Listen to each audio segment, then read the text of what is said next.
I was born female. That's why I have an unusual male name, and yeah, transitioned to male about 10 plus years ago, and maybe that was part of, I don't know, who knows with the past. Maybe that was part of where I started my program around not okayness,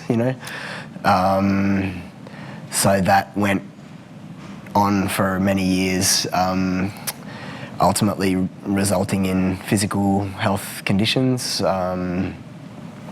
autoimmune disease, mixed connective tissue disorder in the lupus spectrum, fibromyalgia, arthritis, thyroid disease, and my not coping strategies were drugs and alcohol. It wasn't great. And suicidality was my other theme from a very young age, very common in my community. Up to it's about 71% of trans people attempt suicide. So it's shockingly high. And so, yeah, not an easy life kind of trajectory that I was walking, and kind of hit the skids and got to the point where I was like, yeah, I'd had a very horrible suicide attempt. I took an overdose and hung myself, attempted to hung myself, and was found and cut down, and I was in a coma for 3 days, and that was kind of the penultimate low point. And how long ago was that? It would have been about How old were you? 3 years ago. About 3 years ago. Yeah. So shortly after that, I found Dr. Joe's work. I had just prior to that started really seriously getting into meditation because I had nowhere else to go, really. But I had done everything externally to try and either check out or check out in various ways. And so I needed to check in, I thought. And so I went to the progressive workshop, and that got me on a pretty fast track to improving my situation. I was on 14 medications a day for the various conditions. I'm now on 4, and things were better, but I just felt like I needed more immersion. I needed more contact with community, and I needed a better, more embodied drop-in around the work. And so I wanted to come to this. I didn't have the financial means to be able to do it, and I applied for a scholarship with Give to Give, and I got it. Manifest! Yeah, so that was amazing. So I came here on fire, I was like, I'm turning this around. I'm gonna, I've seen what's possible on the testimonials. I'm gonna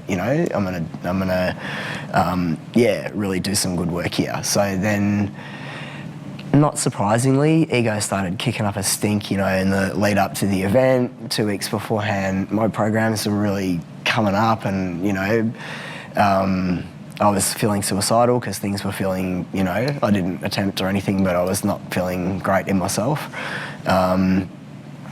So I get here, first day was like, it was hard going. Everything was bucking and not wanting to play the game, and it was pretty tricky. And then I found out that I had a coherence healing as well, which, another blessing. And then it got like really interesting. So I went into self-worth stuff started to come up for me in going into the coherence healing, and I was just worried about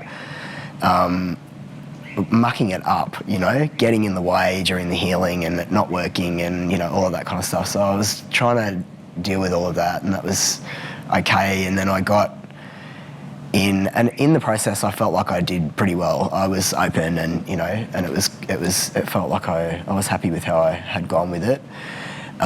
What happened that I wasn't expecting was that my pain increased exponentially during the coherence healing, and I felt like my head was going to explode. And I just crashed, like, emotionally around it. I was heartbroken and I felt like I'd missed my chance. I just went into that place of just collapse, and the suicidality stuff came up, and I was like, this is not good. And it was the night that the team meetings didn't happen, so I couldn't find anyone to talk to, and I went into a really dark place in myself. And so I went to the bar. I was like, I'm having beer. I had 2 beers. I had a codeine. I went back to my room. It wasn't pretty. It wasn't pretty. Transformation is not always pretty, I've worked out. So I get back to my room, and I was like, I'm not even going tomorrow. I'm out. It's too hard to hope, you know, and get devastated. I don't actually have it in me to be disappointed anymore. I can't, you know, I can't. I'm done. So I went to bed. I woke up before my alarm would have gone off had I set it, which I didn't because I wasn't going. And all I can say is that, like, I time hopped in the night, you know. I woke up and I was not this. My future self woke me up at 10 to whatever time. What time do we have to be in there? 4 or something. So it woke me up at like 10 to 3 with this, like, dialogue in my head of, like, come on, you know, like, come on, we've got to get up, we've got to go. And I sort of felt like I was a little bit like, my awareness was in a little bit of a twilight place of kind of watching this play out, you know, and I felt like my past self kind of just stayed in bed when I sat up, you know, and I sat up and I went, okay, I guess there isn't really a conversation to have because we're just doing this, right? And it was like, yeah, that's what we're doing. And so, okay. So I guess my future self walked me over to the thing, and I jumped into the meditation, and I laid down for the first section. And I guess the thing was, like, I've heard Dr. Joe say that it comes in an unexpected way, and it's, so that shouldn't have really surprised me, but it just was so not what I, you know, had expected. It was this gentle, very beautiful experience of realising that I had my will to be in my life back. I was feeling that for the first time in, I don't know how long, like a long time. Yeah, I can't remember when I mean, I have it in some areas of my life. I have a great relationship and I have a daughter and all of that, and it's amazing, but I hadn't really wanted to be here like that, you know, in a really long time. So, yeah, so that felt amazing, and I was like, wow. And I had a big cry, and I was like, that's the gift, you know, I got it, that's really cool. And then I heard, get up, you know, and I was like, all right, you know, so got up, sat in the chair, and when I sat down, I realised that my pain was gone in my body, like it was just, you know, and my spine was not happy at all, you know, but bulged discs and cartilage gone and degenerative, you know, disc stuff and whatever else, and it constantly was painful, and yeah, and I couldn't feel any pain in my spine at all. I was like, okay, don't get crazy excited, just wait and see if it lasts, you know, until after the meditation. It might just be the sit, and yeah, but you know, it's the next day, and like I ran up the beach before. I haven't run in ages, partly because I was late, but you know, when I could run, you know, I like totally did a sprint up the beach, and yeah, so, you know, it was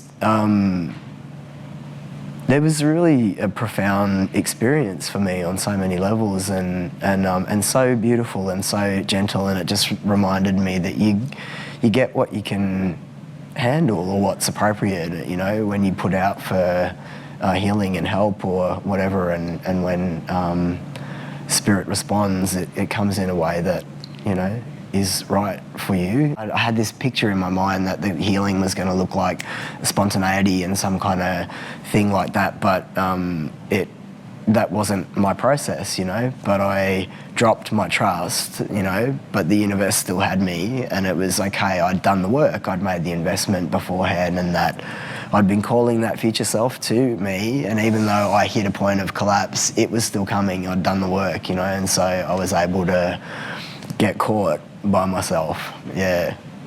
So I guess I wanted people to know that even if it feels like it's gotten worse, it's going to be okay, you know? It's going to be okay. Just hang in there.